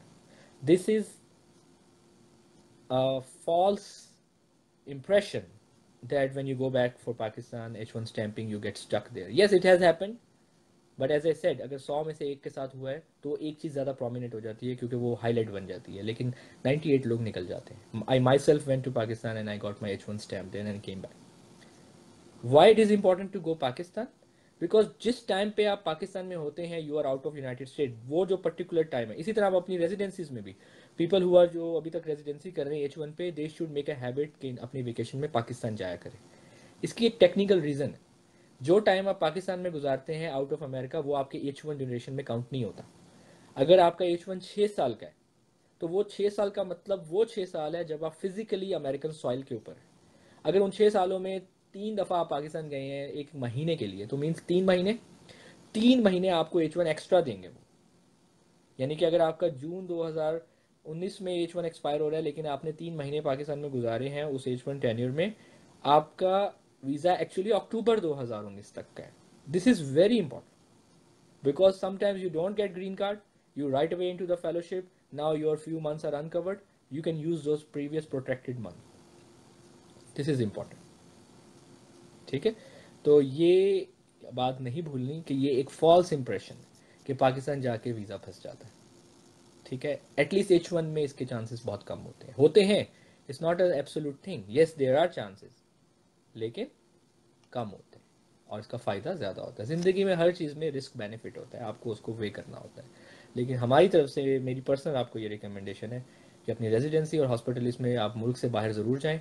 उस मुल्क से बाहर का time आपका प्रोट्रैक्ट हो जाएगा खुदा न खास्ता अगर आपको, क्योंकि 1-2 सिनेरियोज ऐसे हुए लोगों ने हॉस्पिटलिस्ट किया, उनको जल्दी से फेलोशिप मिल गई. उनका कोशिश ये था हॉस्पिटलिस्ट में कि वो उस पर्टिकुलर स्टेप को क्रॉस कर जाएं जिसके बाद H1 अनकैप्ड हो जाता है, जिसको I-40 कहते हैं. लेकिन समहाउ वो नहीं हुआ और अब वो फेलोशिप में चले गए. अब उन्होंने फेलोशिप तो कर ली लेकिन अब वो उनके आखिरी 1 साल फेलोशिप के अनकवर्ड होंगे. तो अब वो परेशान है. अब उनके पास क्या ऑप्शन है, या उनको O1 चाहिए या उनको अगली जॉब ऐसी चाहिए जो पहले ही वो अपने फर्स्ट ईयर ऑफ फेलोशिप में साइन कर लें, जो फ्यूचर जॉब की बेस पर उनका ग्रीन कार्ड फाइल कर दें. ठीक है, अगर ज़िंदगी में कभी, ये भी मैं आपको एक बड़ा एग्रेसिव सा मशवरा दूंगा कि अगर आपको 2 चीज़ों में से एक चीज़ चूज करनी पड़े, फेलोशिप लेने में और ग्रीन कार्ड लेने में. लेट्स से कि आपको नज़र आ रहा है कि आपको फेलोशिप मिलने वाली है, लेकिन आपको भी नज़र आ रहा है कि इस फेलोशिप को लेने के लिए मुझे इस हॉस्पिटलिस्ट जॉब को छोड़ना पड़ेगा और मेरा ग्रीन कार्ड अभी आया नहीं है. लेकिन अगर मैं नहीं लेता फेलोशिप और मेरा ग्रीन कार्ड 3 महीनों में आ जाएगा, I will recommend you to go for green card. Fellowship आप अगले साल भी ले सकते हो, ग्रीन कार्ड आप अगले साल नहीं ले सकते हो, बिकॉज आपका आखिरी साल फेलोशिप का अनकवर्ड होगा. You will be complicated, you have to deal with complicated procedures called O1, or you have to do your aggressive job search which can give you sponsor you visa green card right from your second year of fellowship, which is a headache. So if you have to choose between fellowship and a green card, go for green card. Fellowship you will be getting next year because you will be green card, because your green card will help you getting fellowship easier. All I'm saying, we have come to this conclusion after so big discussions with so many people, after our observation and after our statistic review. So I'm very clear what I'm saying, that go for green card versus fellowship. When can you start traveling once your GC processing is started? I think I have answered this question. So once you start your hospitalist, you are in a status, means your H1 has expired, but your next program has filed an H1, but it is not approved, so you cannot travel. Then your H1 gets approved. Now you are free. You can travel, but if you travel out of Pakistan, you have to get it stamped. If you go to Canada, you have to get it stamped. If your green card has filed, so green card has, as I said, 4 steps. Step 0, prevailing wages. Step 1, labor. Step 2, I-140. So you can always travel out of America if your green card is processing, except for those 2 particular weeks, which are filing of 140 and approval of 140. This particular period, which is a 14-day period, you cannot travel. You should not travel outside America, because now they want you to see in the America, and once your A1 I-140 is approved, you can again travel out of America. I personally travel out of America after I got my 140 approved and EAD, because after you get 140 approved, you get EAD, so you can travel out of America. But don't travel out of America between filing of I-140 and approval of I-140. You can travel before that, yes, after your H1 is approved. As long as your H1 is not approved but filed, is called status. You can work, but you cannot travel. Does it make any difference getting H1 from Canada versus Pakistan? No, there is no difference.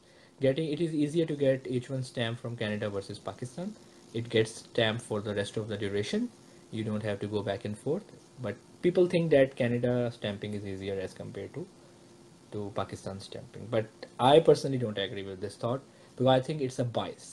Bias mean, जैसे कि एक बाइस होती थी कि अगर 100 लोग MLA की तैयारी कर रहे हैं, तो लेट्स से कि 95 का वीज़ा लग गया और 5 का वीज़ा नहीं लगा, B1, तो वो 5 वही पाकिस्तान के हॉस्पिटल्स में फिरते थे और वो सबको यही बोलते थे कि वीज़ा नहीं लगता, वीज़ा नहीं लगता, और सबको वही नज़र आते थे क्योंकि वो वहाँ होते थे. वो 95 किसी को नहीं नज़र आते थे क्योंकि वो उन कॉरिडोर्स में, उन हॉस्पिटल्स में होते ही नहीं थे. तो दिस इज़ कॉल्ड ऑब्जर्वेशन बाइस. तो देखने वाले को वही 5 लोग नज़र आते थे जो हर एक को ये रिकमेंड करते थे कि वीज़ा नहीं लगता, क्योंकि उनके साथ ऐसा हुआ था. दिस इज़ अ बिग बाइस. ऐसा ही H1 के स्टेटस में भी है. कई लोग जिनके साथ ऐसा हुआ है, वो उसको जाहिर है जो उनसे पूछेगा वो उसको अपना सही सच्चा वाकया बताएंगे, लेकिन there is a big number of people जिनके साथ कुछ भी नहीं हुआ. Okay, someone is asking, bhai, what is H1J1? Can't understand. I think you are not in. Then if you are not understanding the terms H1J1, then probably this program is not for you. That's fine. Once you understand, we'll do another program for you. And I think that's it.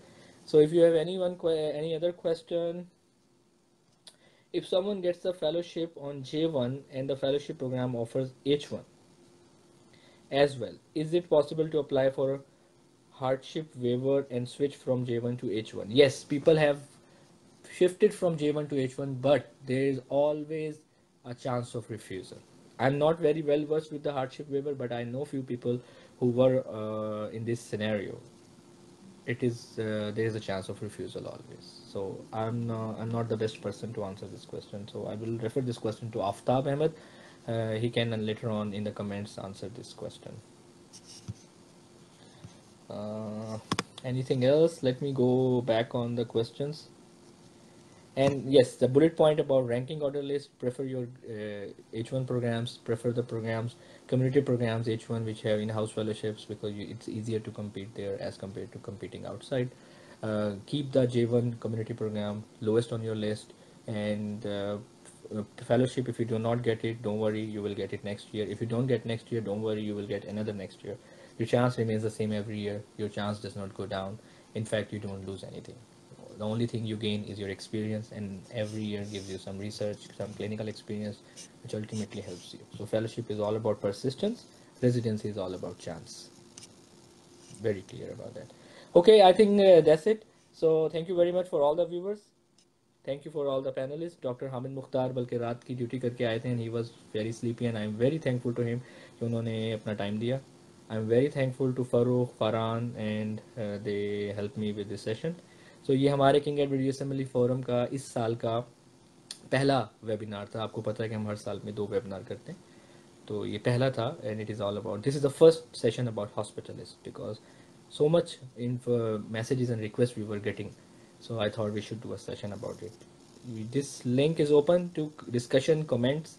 You can always ask us questions. I would ask questions not in the inbox, rather under this link, so that many other people who have the same question should be benefited. I again say in the end of every program that this is a very long journey. USMLE to residency, residency to hospitalist, hospitalist to fellowship is a long journey. But always believe in Allah Almighty, because if you believe, you receive. That is it. Thank you very much. Allah.